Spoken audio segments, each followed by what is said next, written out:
Quite a show you've put on for us, Mr. Wright. He knew the clock was empty. Somehow. He knew. I'm afraid you've forgotten one thing, however. Indeed, the clock is empty, as you say. It can't ring. However, we must ask, when was the clockwork removed? If it was after the witness heard the clock, then there is no contradiction. That's true. That is a possibility. The clock might have been emptied after she heard it. And that is exactly what happened, Your Honor. Well, Mr. Wright, can you prove when the clockwork was removed? I believe we can. Impossible, of course. I have proof. What? Wasn't it you who told me proof is everything? Well, I was listening. And now I'll show you the proof you like so much.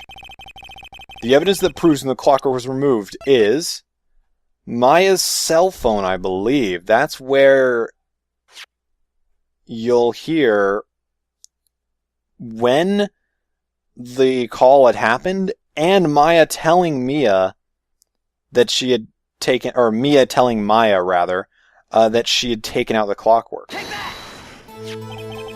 Take a look at this. It's a very cute cell phone. Woohoo, you have a girly phone. Wait, this isn't my phone. Now listen, this is the defendant's cell phone, and it contains a recording. A recording of a conversation she had with the victim on the day of the murder. Order! Order! The defendant's cell phone? This wasn't brought to my attention. Perhaps Detective Gumshoe overlooked it. The good detective better remember he's up for evaluation soon. My heart goes out to you, Edgeworth. Not. Let's hear the conversation.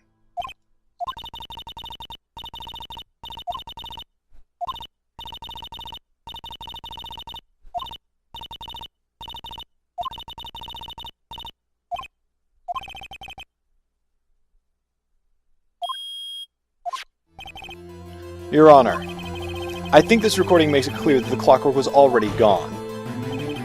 And this was recorded in the morning before the witness even arrived at her hotel. Well, Miss May, would you care to explain this to the court? Just how did you know that weapon was a clock? Well, isn't it obvious? I saw that clock before. What store was that again? I go to so many. Oops, I forgot. So the witness had seen it before. That would make sense. Does the defendant have any objections, Mr. Wright? Yes.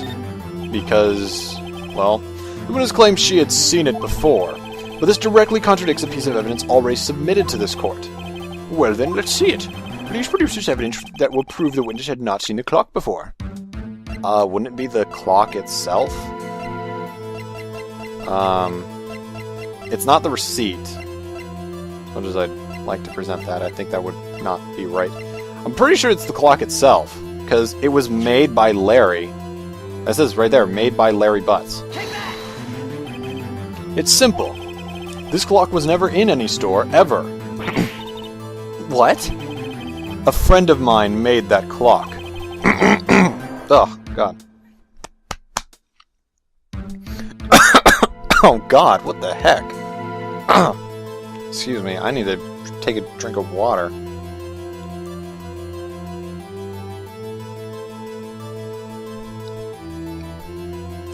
Okay. Jeez. That was weird. Only two exist in the world. And the one that isn't here is in police custody. Impossible! Everything is sold in stores. Wow, that's the kind of person you are. Great. Miss May, I think it's high time you went shopping for a better excuse. God dang it. Oh, excuse is not on sale today. Ooh. Oh ho ho.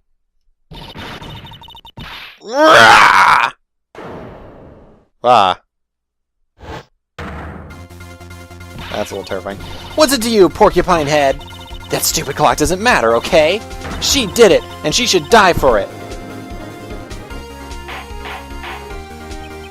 Whoa! Let's not get ahead of ourselves. This is a court of law, and the witness will remain calm. Oh. Oh. Oh. Oh. Silly me. Did I, like, lose it? I guess I did. Scary. Miss May, let me ask. Tell me, how did you know the weapon was a clock? Jeez, like, they made sure to make her look scary. Oh dear.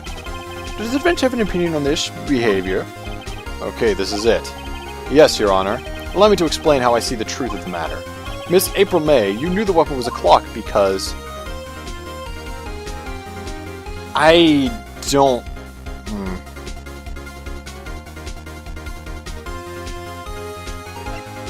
Well, from Phoenix's standpoint, it would make sense to accuse her of this, because how else would you know? Maybe she had heard about it.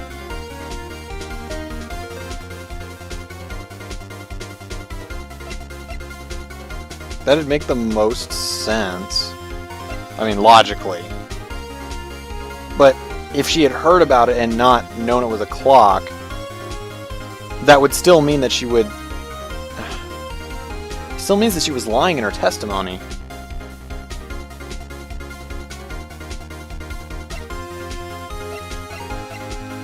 I'll try that. The witness had never held the clock in her hand. However, she had heard that it was a clock. She heard? That is correct, Your Honor. There's no other way she could have known the thinker was a clock. And I can show you the proof. Well, this is interesting. Let's see it then. Somebody was proving that the witness had heard the murder weapon was a clock. Oh.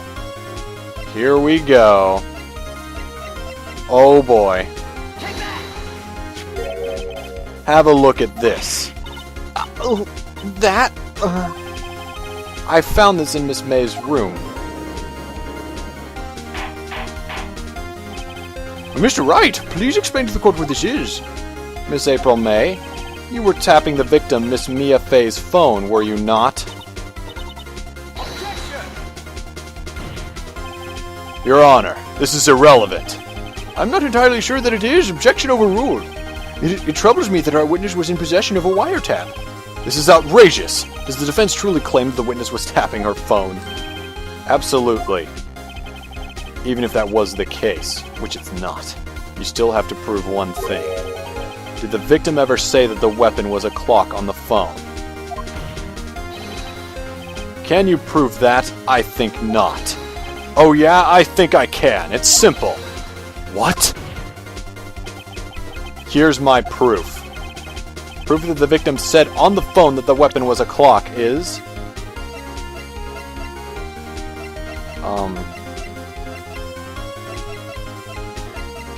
Wasn't it on Mia's or Maya's cell phone?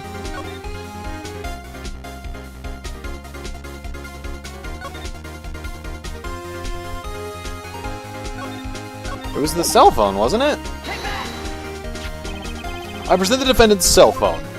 Yes, we've seen that. Listen once more to the conversation between the defendant and the victim.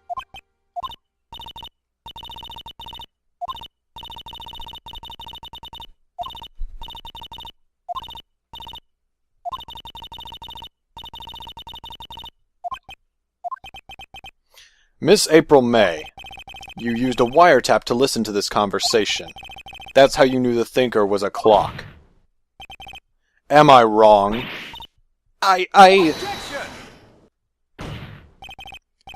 Your Honor, this is ridiculous. Your Honor, look at the witness's face. Does she seem amused to you?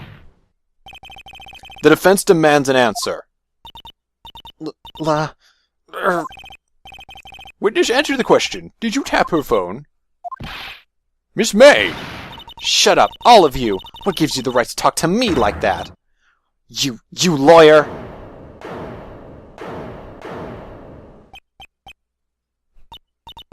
It's no fair. All of you ganging up on me like that. Oh, so I'm the bad girl. Is that it? Is that it? Ow! I can't cry like a girl. I'm not going to. That did it. The court's seen the real Miss April May now. Now to deal the final blow. That's why the wire. Why did you tap her phone? Answer the question. Do I have to? Isn't this a murder trial? Isn't tippity-tapping irrelevant? Gosh, she's saying exactly what Edgeworth wants her to say. Miss May, you were tapping the victim's phone. I hardly call that irrelevant. While this court does not condone the defense's tone of speech, he has a point. Well, Miss May, do you have an explanation for the court? Can you prove you had nothing to do with his murder, even though you tapped her phone? Ha! I'd like to see her pull that off. Mr. Lawyer, I saw that evil grin. You were probably thinking, I'd like to see her pull that off, weren't you? Damn, she's good. Well, you're not the first man who's thought that, and of course, I can and will. You can't be serious, no way! Way, I say, way! Oh, and I assure you, I'm serious, Mr. Lawyer. Okay, so the killing happened around 9 at night. Why, that's just when I was getting room service from that sweet bellboy. Room service? Iced coffee, I believe it was. Iced coffee, you know, like normal coffee, but cold. If you don't drink it quick, the ice melts and then you have regular cold coffee. Iced coffee? Think I'm making this up? Ask the bellboy. Ergo, the witness was not on the scene at the time of the murder. Well, I wasn't accusing her of the murder. I was just saying that she... Yeah. So where does that leave us? It is my great displeasure to inform you that the witness appears to have been tapping the victim's telephone. However, that is a separate crime with no bearing on the current case whatsoever. Her testimony stands. She saw the defendant, Maya Fey, commit murder. No, they're going to let her just walk away. There's no way I can win this unless I tie Miss May to the murder somehow. Well, does the defense have anything to say? Well, come on, think of something. Can we really get anything from her? She's just going to refer to the bellboy. Can we... If we call the bellboy as a witness...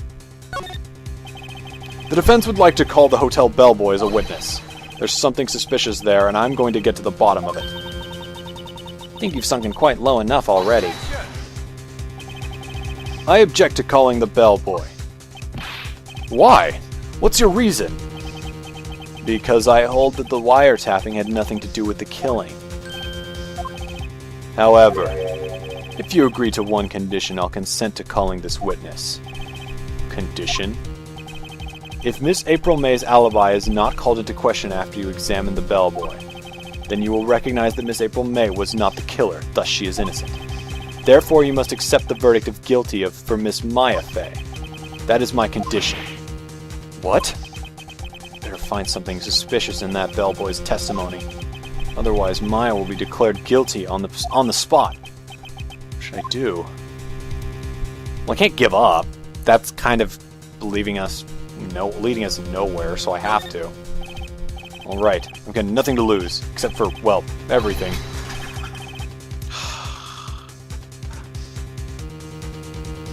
Well, give me 1 second, because that sucked.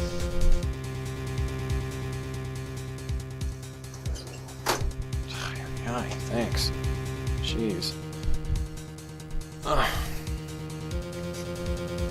Okay. Understood. I accept your condition. Fool. You fell right into my trap. Uh-oh. Wait. Very well. The court calls the hotel bellboy to the stand. I believe we're ready for the witness to testify. He certainly does look like a bellboy. Oh, well, yeah, he does. Yes, sir. I don't remember what voice I gave him. Oh god, what voice could I give him?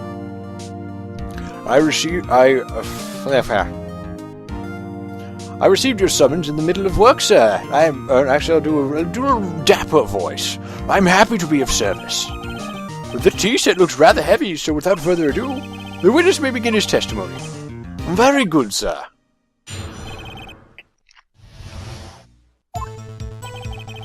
I'm the head bellboy at the fine Gatewater Hotel, in business for 4 generations. I believe I received a call after 8 in the evening from our guest, Miss May. She asked for an iced coffee to be brought to her at 9 on the dot, sir. I brought it to her at precisely the requested time, of course. I delivered the iced coffee to our guest, Miss May herself. I see. The defense may begin this cross-examination. Right, I'm ready. I hope.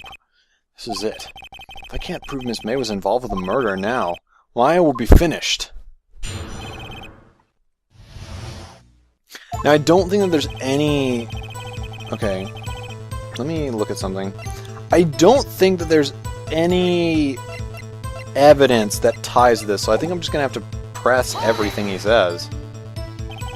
What exactly is it you do at the hotel? Why, anything required of me, sir. I check in guests, I check out guests. I clean rooms, I make beds. I even deliver room service, sir. I checked Miss May in personally. Are you always so prim? Mr. Wright, you refrain from asking frivolous questions. Oh.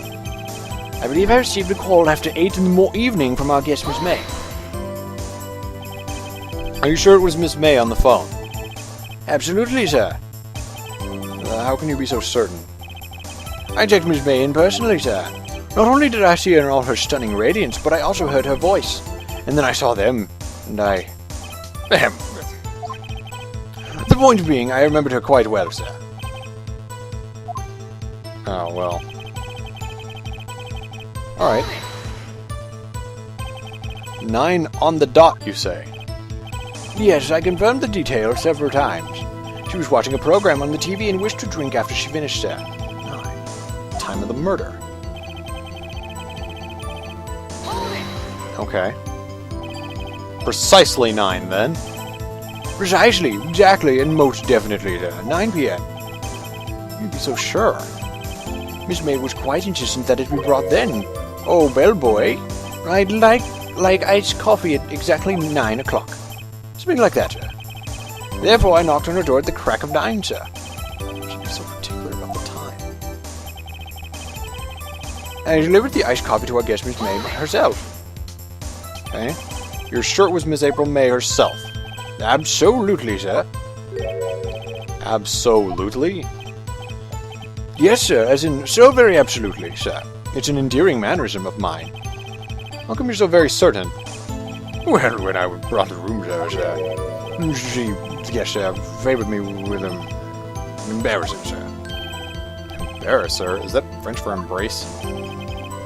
It's French for kiss, sir, but not a French kiss, sir. More of a peck on the cheek.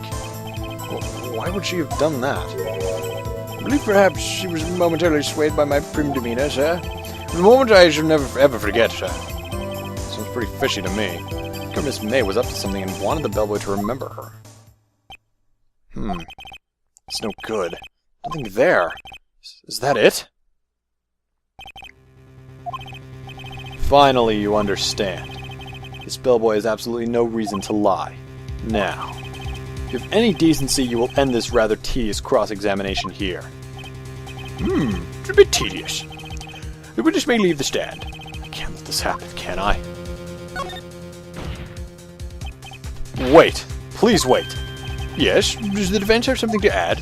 One last question. Let me ask one last question. Your Honor, I must object. The charade of justice has gone on long enough. Now, Mr. Edgeworth. All right, Mr. Wright. I'll give you one more question. That's all. Okay. This is really it now. This is my last chance. What do I ask him about?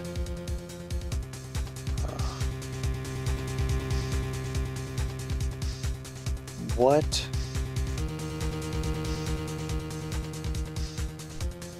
Wait a second. By the way, this is genuine. I'm actually just remembering this. Oh god, okay. There were 2 wine glasses on that table. I clearly remember them making note of that. So that means that she should have checked in with another person. It doesn't matter if the person was in the other person was in the room. It more so matters that there was another person there. So we should ask about check-in. Tell me about check-in. Tell me about when you checked in Miss May. Oh, all right. Very well, sir. My first thought was that she was a beautiful, beautiful person. She's just my type of girl, so it was a disappointment, really. I see. Excuse me, what exactly was a disappointment? Well, I'm not without charm, sir, but even I'd have little chance with her lover there. What did he say? What did you say? Rather, quite. Bellboy, tell us the truth now. Did Miss May check in with another person? I object. That was objectionable. Objectionable. Objection overruled. The witness will answer the question. Yes, I see. Why did you not mention this in your testimony? Well, you didn't ask. Nice try. That's the sort of thing you're normally supposed to mention. Yes, quite. Indeed. It was the good barrister there, Mr. Edgeworth, who... He asked me not to mention if I wasn't specifically asked, sir.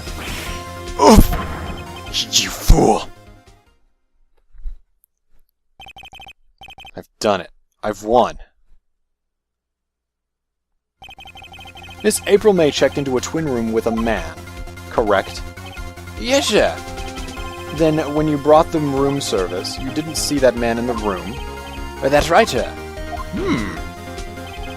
Your Honor, we have just learned of another person involved who may have been the murderer.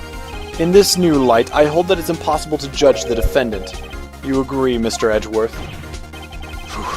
Who is this other person? Simple. It was... the man with Miss May? The man who checked in with Miss May. Oof! Your Honor, as has been previously revealed, Miss April May was tapping the victim's phone. Yet Miss May herself has an alibi at the time of the murder. However, that does not clear the man that was with her. The bellboy saw no one else in the room at the time of the murder. My, what a convenient little setup. But it's too late. Too late? I suppose you'd like if it was too late, wouldn't you? After all, it was you who hid the presence of the other man from this court. Oof! Upstart. Amateur. These accusations are ludicrous. Enough! The court acknowledges the defense's argument. I expect the prosecuting defense to look into this matter fully. Am I understood? Yes. Yes, Your Honor. That is all today for the trial of Maya Fey. Court is adjourned. And that is another thing that happens with courts. They will take several days to complete. We have just completed the first part. So now we're going to have another section of investigation. Mr. Wright, you were amazing in there. Really? I think I might be your newest fan. Oh, I was just doing my job, you know. Then again, that other attorney was pretty cool too. Huh? That face of his, with his eyes wide and trembling lips, sent shivers up my spine. If you say so. So what happens with me? Do I get to go home now? Well, no. I don't think so. Not yet. Oh, I see. But I got a great lead in today's trial. The lead? That man with Miss May. He's the key. Oh, I get it. What happened to Miss May after that, anyway? I heard they arrested her. I guess she's learning her charms won't work everywhere. She's probably at the detention center now. I may have to go down there later. Anyway, this case is far from closed. Yes, sir. I'm going to find out more about this man. Do you think he was the one who... Maybe so. Sis. Don't worry. I'll find him by tomorrow, I promise. I'm counting on you. I asked for a full record of April May's testimony. I thought it might come in handy during the trial tomorrow. But now that I have it, I'm not so sure. Most of her testimony was all lies. In fact, there's only one part that got left on the record. Well, may as well have it. And rather to have it and not need it than need it and not have it. I don't know how much good this will do me at all, you know. Anyway, time to hit the pavement and do some investigating. Maya doesn't belong in that detention center, and it's up to me to get her free.